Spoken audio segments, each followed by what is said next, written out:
नमस्कार, आप देख रहे हैं न्यूज़ 18 बिहार झारखंड और मैं हूं आपके साथ लक्ष्मी। जनसुराज के संयोजक प्रशांत किशोर ने एक बड़ा बयान दिया है। उन्होंने सीएम नीतीश की तारीफ की है। सीएम नीतीश कुमार को ईमानदार बताया है, लेकिन यह भी कहा है कि उनके साथ में उनके आसपास रहने वाले कई मंत्री हैं, कई अधिकारी हैं जो कि आकंठ भ्रष्टाचार में डूबे हुए हैं और उन्होंने विदेशों तक में संपत्ति खरीद ली है और खरीद भी रहे हैं। प्रशांत किशोर ने कहा है कि विधानसभा चुनाव के बाद अगर जनसुराज की व्यवस्था बनेगी तो बिहार में 100 सबसे भ्रष्ट नेता और अफसर को पकड़ा जाएगा और उनसे बिहार के लूटे गए पैसे और संपत्ति का हिसाब भी किया जाएगा। प्रशांत किशोर ने कहा है कि बिहार में भ्रष्टाचार काफी है और पैसे ऊपर तक जा रहे हैं, लेकिन नीतीश कुमार भ्रष्ट नहीं है, वो ईमानदार है। उनके मंत्री और अधिकारी संपत्ति बनाने में लगे हुए हैं। ऑस्ट्रेलिया, इंग्लैंड में संपत्ति खरीद रहे हैं, विदेशों में भी संपत्ति बना ली है उनके साथ जो अफसर रहते हैं। तो ऐसे में उनका कहना है कि 100 भ्रष्ट नेता और अफसर को वो चिन्हित करेंगे और अगर विधानसभा चुनाव के बाद में उनकी सरकार बनती है, उनकी व्यवस्था होती है, तो सबका ये जो हिसाब किताब लिया जाएगा भ्रष्ट अधिकारियों पर। तो बिहार में भ्रष्टाचार चरम पर है, प्रशांत किशोर का कहना है। लेकिन इन सब के बीच सीएम नीतीश कुमार ईमानदार हैं, ये भी कह रहे हैं प्रशांत किशोर। उनका कहना है कि सीएम नीतीश भ्रष्ट नहीं है, उनके आसपास जो लोग हैं, अधिकारी हैं, नेता हैं, वो संपत्ति बनाने में लगे हुए हैं। बिहार में भ्रष्टाचार चरम पर है, तो आखिर ये पैसा वसूल के कहीं तो ऊपर जा रहा है। तो नीतीश कुमार तो पैसा नहीं ले रहे हैं, नीतीश कुमार व्यक्तिगत तौर पर चोर नहीं है, लेकिन उनके इर्द गिर्द के जितने मंत्री और अफसर हैं, एक से बढ़कर एक भ्रष्ट है। हमने कुछ लोगों का कच्चा चिट्ठा प्रेस के सामने रखा भी था। सबको मालूम है कि ये 4-5 मंत्री और 4-5 अधिकारी किस तरह बिहार की जनता को लूट रहे हैं। इतना लूट रहा है कि हमारी खबर के मुताबिक इनमें से कई लोगों ने ऑस्ट्रेलिया, इंग्लैंड और साउथ अफ्रीका में घर और प्रॉपर्टी खरीदा है। बताइए, बिहार के लोग खाए बगैर मर रहे हैं, गरीबी में जी रहे हैं और यहाँ से लूट के पैसे से ऑस्ट्रेलिया में, इंग्लैंड में घर खरीद रहा है। प्रशांत, आप नीतीश को क्लीन चिट दे रहे हैं। नीतीश को क्लीन चिट दे रहे हैं भाजपा के बीच में। देखिए, क्या बोलिएगा नीतीश प्रशांत, आप नीतीश को क्लीन चिट दे रहे हैं। नीतीश कुमार व्यक्तिगत तौर पर चोर नहीं है, ये कहने में कोई हमको दिक्कत नहीं है। लेकिन मनमोहन सिंह जी भी व्यक्तिगत तौर पर चोर नहीं थे, लेकिन यूपीए 2 के सरकार को भ्रष्टाचार के लिए पूरे देश की जनता ने हटाया। बढ़ते खबरों में आगे देखिए, बिहार विधानसभा चुनाव से पहले एक बार फिर हिंदू मुसलमान की सियासत शुरू हो गई है। बीजेपी के राष्ट्रीय प्रवक्ता शाहनवाज हुसैन ने यह कहा है कि बीजेपी का डर दिखा करके मुसलमानों से वोट लिया जाता है। जहानाबाद में शाहनवाज ने यह कहा कि आरजेडी और लालू प्रसाद के MY समीकरण पर भी दरअसल निशाना साधते हुए कहा है कि आरजेडी का MY समीकरण नहीं बल्कि ये YM समीकरण है, क्योंकि मुसलमानों से वोट तो लिया जाता है लेकिन उन्हें कोई पद नहीं दिया जाता है। आरजेडी के लोग सिर्फ मुसलमानों को ठगते हैं, डराते हैं बीजेपी के नाम से और वोट लेते हैं। लेकिन इस बार बिहार के मुसलमान पूरी तरीके से नीतीश और PM मोदी के साथ हैं। तो शाहनवाज हुसैन का ये बड़ा बयान सामने आया है मुसलमानों को लेकर के। क्या कुछ कहना है उनका, आप भी सुनिए। मुस्लिम यादव माई नहीं है, YM समीकरण है। उसको MY कहना बंद करे। ये मीडिया का दुष्प्रचार है, MY समीकरण कहना। हम उसको YM समीकरण कहते हैं, क्योंकि नेतृत्व तो रहता है Y के पास ही। कभी लालू यादव, फिर राबड़ी यादव, फिर तेजस्वी यादव। मुसलमान तो सिर्फ झोला उठाए हुआ है, जिंदाबाद जिंदाबाद कराया जाता है, उनसे कबाब मंगा के खाया जाता है और तो कुछ कर नहीं रहे। मुस्लिम को रिप्रेजेंटेशन आबादी में अगर YM समीकरण है और वोट भी ज़्यादा है मुस्लिम समाज का, तो उनको रिप्रेजेंटेशन भी ज़्यादा नहीं मिलता, नेता का पद भी नहीं मिलता। सिर्फ बीजेपी से डराकर वोट लिया जाता है। इस बार वो डरने वाले नहीं हैं, बल्कि बड़ी तादाद में अल्पसंख्यक भी मोदी और नीतीश कुमार के साथ हैं। बीजेपी का डर दिखा करके मुसलमान से वोट लेता है आरजेडी। बीजेपी के राष्ट्रीय प्रवक्ता शाहनवाज हुसैन के इस बयान पर कांग्रेस और आरजेडी ने पलटवार किया है। जिस दिन भाजपा ने यह तय किया कि वो मुसलमानों को एक भी टिकट नहीं देगी, मतलब एक तरह से भाजपा ने मुसलमानों को भारतीय लोकतंत्र में बैन किया, चूं तक नहीं बोल पाए थे शाहनवाज हुसैन। खुद इनको टिकट नहीं मिला और इनके कहने पर मुसलमान भाजपा को वोट दे देंगे। शाहनवाज जी खुद चुनाव लड़ पाएंगे क्या? खुद के लिए टिकट भाजपा में ले पाएंगे क्या? आप डेमोक्रेसी में इतनी बड़ी आवाम को बैन कर गए और चूं तक नहीं बोल पाए नेता। ये लोग चले हैं मुसलमानों की रहनुमाई करने। राष्ट्रीय जनता दल का संकल्प है, राष्ट्रीय जनता दल का कमिटमेंट है अल्पसंख्यक समाज के साथ, और राष्ट्रीय जनता दल ने सामने से खड़े होकर के सांप्रदायिक शक्तियों को, चाहे जितना भी झंझावत हो, चाहे जितनी भी कठिनाइयां हो, चाहे जितनी भी परेशानियां हो, चाहे जितने भी मुश्किलात के हालात हों, लालू प्रसाद जी और तेजस्वी जी ने भारतीय जनता पार्टी या भारतीय जनता पार्टी के सांप्रदायिक नीतियों का सामने से खड़ा होकर के विरोध करने का काम किया। राष्ट्रवादी मुसलमानों को एनडीए के साथ से कोई डिगा नहीं सकता। राजद की पुरानी चाल है मुसलमानों को भाजपा से डराना, उन्हें भयाक्रांत करना। भाजपा के राष्ट्रीय नेता शाहनवाज हुसैन का सही कहना है कि मुसलमान एनडीए के साथ हैं। राजद कितना भी भाजपा का नाम लेकर इस वर्ग को डराए धमकाए, यह कौम अब राजद के पल्ले पड़ने वाला नहीं। राजद ने मुसलमानों को अपने संगठन में कोई तवज्जो नहीं दिया। इसके नेता भीतर ही भीतर राजद से बड़े ही नाखुश हैं। राजद का मॉडल है डर दिखाओ और वोट पाओ। आदरणीय नीतीश कुमार जी का मॉडल है न्याय के साथ विकास का। 2005 के पहले राष्ट्रीय जनता दल के नेता हों या कांग्रेस के, हिंदू मुस्लिम झगड़ा करवाकर राजनीतिक दुकानदारी चलाते थे। लेकिन 5 के बाद कोई माइका लाल पैदा नहीं हुआ है कि बिहार में सामाजिक सौहार्द बिगाड़ दे। और राजद का एमवाई का मतलब है एम से भाई तेजस्वी जी की मां, और वाई का मतलब है कोई बिहार का यादव नहीं, कोई बिहार का युवा नहीं, खुद भाई तेजस्वी जी। राजद ने मुसलमानों को सिर्फ वोट बैंक की तरह इस्तेमाल किया है। जब लालू प्रसाद यादव का समय था या जब भी इनको मौका मिला, इन्होंने इस समाज के उत्थान के लिए ना कोई पॉलिसी बनाई, ना कोई स्कीम लेके आए। केवल बीजेपी और एनडीए से डरा डरा के इनका वोट लेते हैं। और जो ये एमवाई समीकरण है सिर्फ दिखावे का समीकरण है। असली समीकरण लालू प्रसाद यादव के परिवार का है। बढ़ते हैं खबरों में आगे। देखिए, राहुल गांधी ने सोशल मीडिया एक्स पर पोस्ट किया है जिसमें उन्होंने 2 दिन पहले पटना में प्रदर्शन कर रहे अभ्यर्थियों पर लाठीचार्ज को लेकर निशाना साधा है। आप देख सकते हैं ये ट्वीट, जिसमें उन्होंने लिखा है कि रोजगार मांगने पर मिलती है लाठी, अधिकार की जगह मिलता है अत्याचार।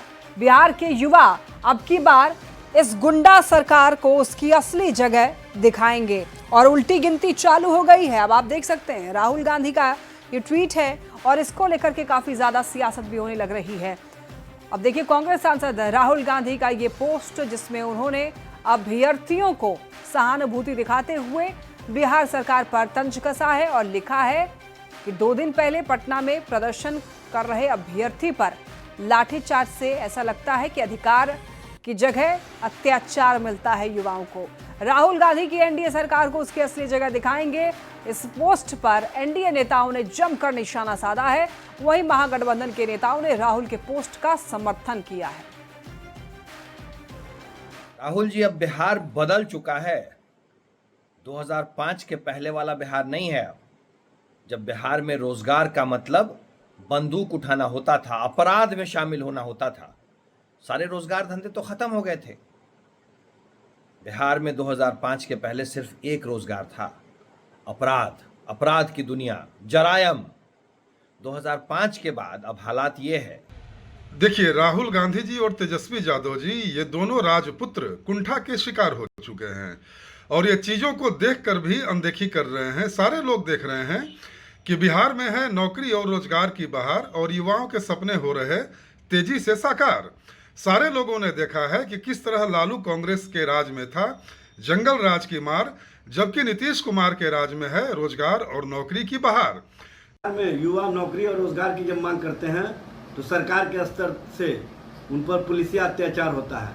पुलिस के द्वारा जिस तरह से नौजवानों को दौड़ा दौड़ा करके पीटा जा रहा है, जिस तरह से लाठी के सहारे लोकतंत्र को कमजोर किया जा रहा है, ये स्पष्ट रूप से कहीं ना कहीं युवाओं के अधिकार को छीनने वाली सरकार है, युवाओं के नौकरी और रोजगार को छीनने वाली सरकार है। बिहार में नौकरी की जगह नफरत फैलाने वाली जो सरकार वर्तमान में विद्यमान है, ये कहीं ना कहीं जनता और जनता के हितों के साथ खिलवाड़ कर रही है। सर्वविदित है कि नौजवान और बेरोजगार अगर रोजगार मांगता है तो सरकार सिर्फ लाठियां बरसाती है। और लगातार लाठियां बरसाती है और पूरा बिहार लूट, हत्या, बलात्कार, अत्याचार। कल भी पटना जैसे शहर में हत्या हो गया, दौड़ा दौड़ा कर गोलियां मारी गई। तो बिहार में गुंडा राज नहीं है तो क्या है? टीआरई 4 में सीटों में कटौती किए जाने को लेकर शिक्षक अभ्यर्थियों का आक्रोश कम नहीं हुआ है। छात्र नेता दिलीप ने फिर से बड़े आंदोलन की चेतावनी दे दी है और दिलीप ने यह कहा है कि हम लोग टीआरई 4 में 1 लाख से भी ज्यादा सीटों पर वैकेंसी की मांग को लेकर सड़कों पर प्रदर्शन किया है, लेकिन सरकार ने कोई आश्वासन तक नहीं दिया है। ऊपर से लाभार्थियों पर, माफ कीजिएगा, ऊपर से देखिए अभ्यर्थियों पर लाठीचार्ज हुआ है, ऐसा कहना है दिलीप का। कि सोशल साइट पे मुहिम जारी रखिए और आगे हम लोग फिर अभ्यर्थियों से, आप लोगों से बातचीत करके फिर आंदोलन करेंगे। और सरकार से हम कहना चाहते हैं कि आप 1,20,000 सीटों पर टीआरई 4 का विज्ञापन जारी कर दीजिए, नहीं तो चुनाव में बहुत नुकसान आपको झेलना पड़ेगा, बहुत नुकसान होगा, सत्ता से बाहर हो जाइएगा। बढ़ते खबरों में आगे पटना से एक बड़ी खबर है। शिक्षा विभाग के अधिकारी पर दबिश दी गई है। विभाग के उपनिदेशक के ठिकाने पर छापा पड़ा है। वीरेंद्र नारायण के ठिकाने पर छापा पड़ा है। आय से अधिक संपत्ति का यह मामला बताया जा रहा है। स्पेशल विजिलेंस यूनिट ने एक्शन लिया है और करप्शन के खिलाफ ये बहुत बड़ी कार्रवाई मानी जा रही है। कई ठिकानों पर एक साथ छापेमारी हुई है, जिसमें पटना, पूर्णिया, मुजफ्फरपुर, तीनों जगहों पर छापेमारी हुई है। 3,75,00,000 रुपए से भी अधिक अवैध संपत्ति अर्जित करने का यह मामला है। तिरहुत प्रमंडल में कार्यरत है वीरेंद्र नारायण। पहले जिला शिक्षा पदाधिकारी थे वीरेंद्र नारायण। ये एक्सक्लूसिव तस्वीरें आपको दिखा रहे हैं। 3 जगहों पर बताया जा रहा है, पटना, पूर्णिया और मुजफ्फरपुर, इन तीनों ठिकाने पर छापेमारी की गई है। तो भ्रष्ट अफसर पर शिकंजा कसा गया है और जो अवैध संपत्ति अर्जित की गई है उसका पता लगाने में अब स्पेशल विजिलेंस टीम जो है वो अब जुट चुकी है। तो कई ठिकानों पर एक साथ छापेमारी की गई है। बताया जा रहा है परिजनों से भी इस मामले को लेकर पूछताछ की जाएगी। 3,75,00,000 रुपए से भी अधिक की अवैध संपत्ति अर्जित करने का ये मामला है। फिलहाल तिरहुत प्रमंडल में कार्यरत है वीरेंद्र नारायण, जिनके खिलाफ ये एक्शन हुआ है। पहले जिला शिक्षा पदाधिकारी थे वीरेंद्र नारायण। तो करप्शन के खिलाफ ये बहुत बड़ी कार्रवाई, स्पेशल विजिलेंस यूनिट ने छापा मारा है। 3 तस्वीरें आप टीवी स्क्रीन पर देख सकते हैं। उपनिदेशक के घर पर दबिश दी गई है। शिक्षा विभाग के बड़े अधिकारी पर शिकंजा कसा गया है और पूर्णिया, मुजफ्फरपुर में छापेमारी की तस्वीरें आप ये देख पा रहे हैं। आरोपी वीरेंद्र नारायण, जो बीच में बैठा हुआ व्यक्ति दिखाई दे रहा है, वो वीरेंद्र नारायण हैं, जिनके घर पर ठिकानों पर छापेमारी हुई है। आय से अधिक संपत्ति का ये मामला बताया जा रहा है।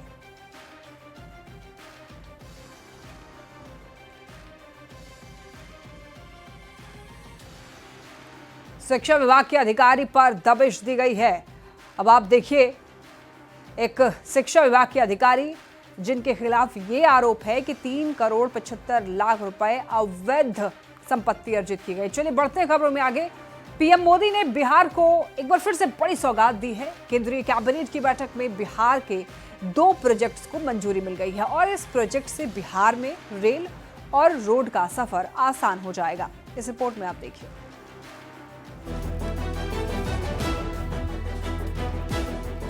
चुनावी साल में पीएम मोदी ने एक बार फिर बिहार को बड़ा तोहफा दिया है।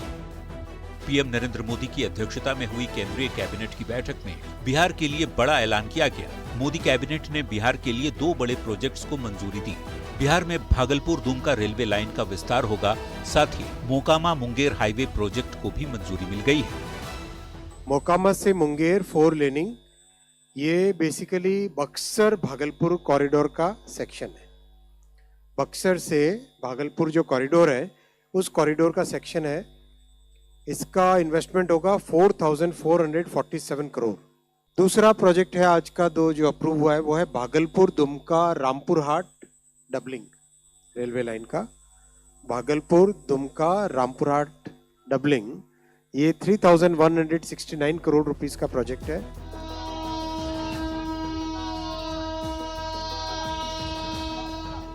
बिहार में अब रेल से लेकर सड़क तक सफर आसान हो जाएगा, क्योंकि भागलपुर से दुमका और रामपुर हाट तक की रेल लाइन डबल ट्रैक पर दौड़ने वाली है।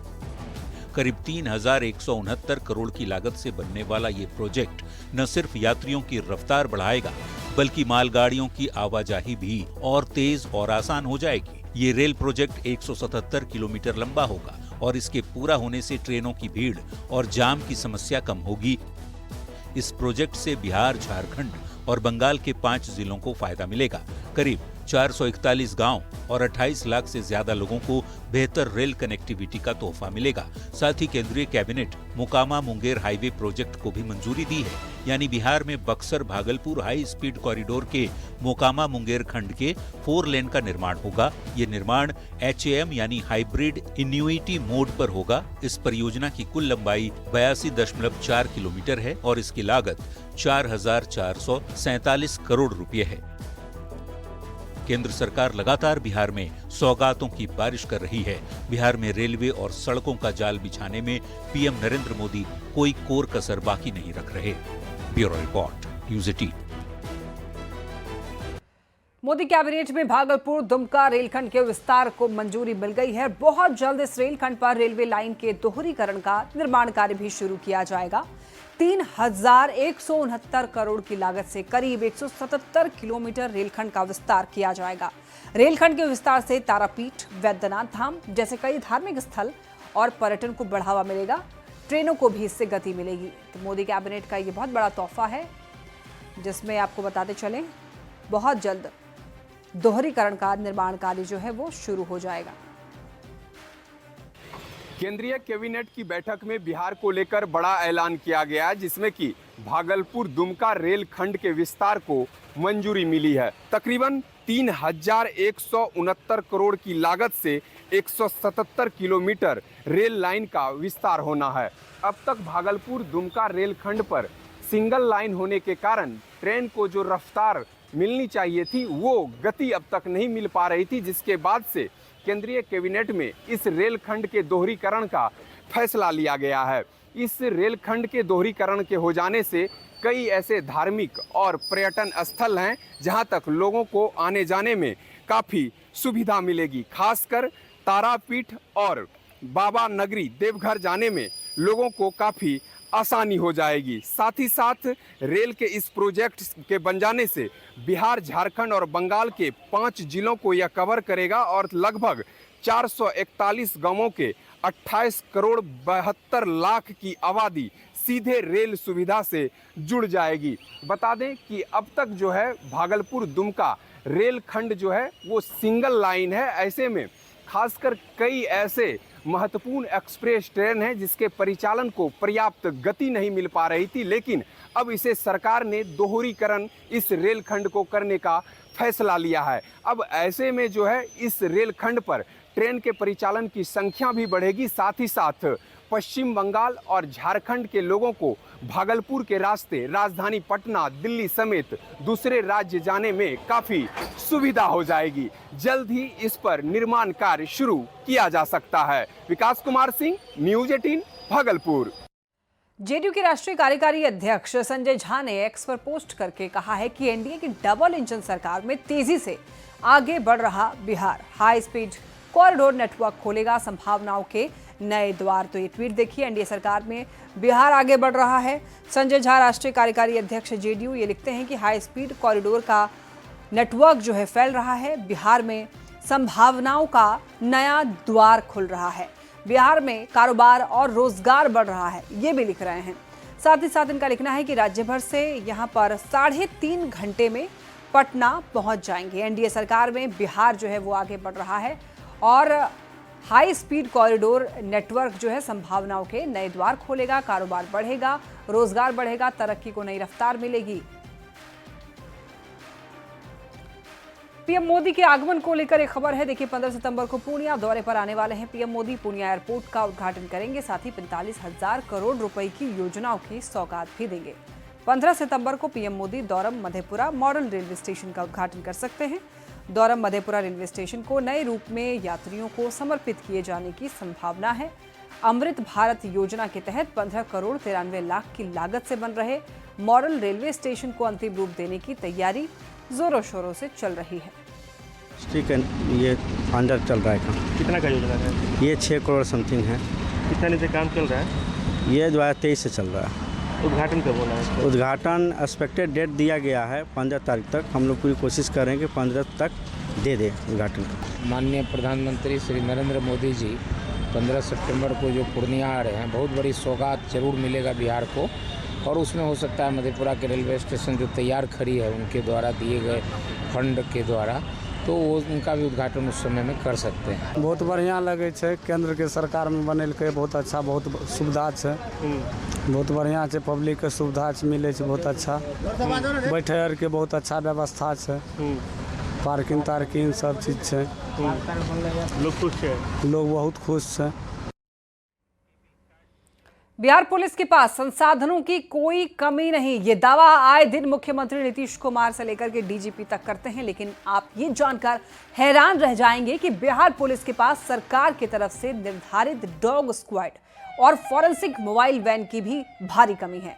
ये खुलासा तब हुआ जब एडीजी सीआईडी पारसनाथ मीडिया को संबोधित कर रहे थे। एडीजी सीआईडी ने यह कहा कि वर्तमान में बिहार पुलिस के पास स्वीकृत डॉग स्क्वाड की संख्या 200 है, लेकिन फिलहाल मात्र 67 डॉग ही बिहार पुलिस के पास ड्यूटी पर मुस्तैद हैं। वहीं कुछ ऐसा ही हाल में फॉरेंसिक मोबाइल वैन का भी है। जो मोबाइल फॉरेंसिक की अभी व्हीकल्स हैं, काम जो कर रही हैं, वो 17 हैं और वो 13 ज़िलों में डिप्यूटेड है। जहाँ जहाँ हमारे महत्वपूर्ण ज़िले हैं, बड़े ज़िले हैं, जहाँ FIR ज़्यादा होते हैं, उनमें ये लगाए गए हैं। 34 फॉरेंसिक व्हीकल्स का परचेज चल रहा है, जो अक्टूबर तक मिलने की संभावना है। और इसी के साथ खबर लगातार जारी है। आप देखते रहिए न्यूज़ 18 बिहार झारखंड।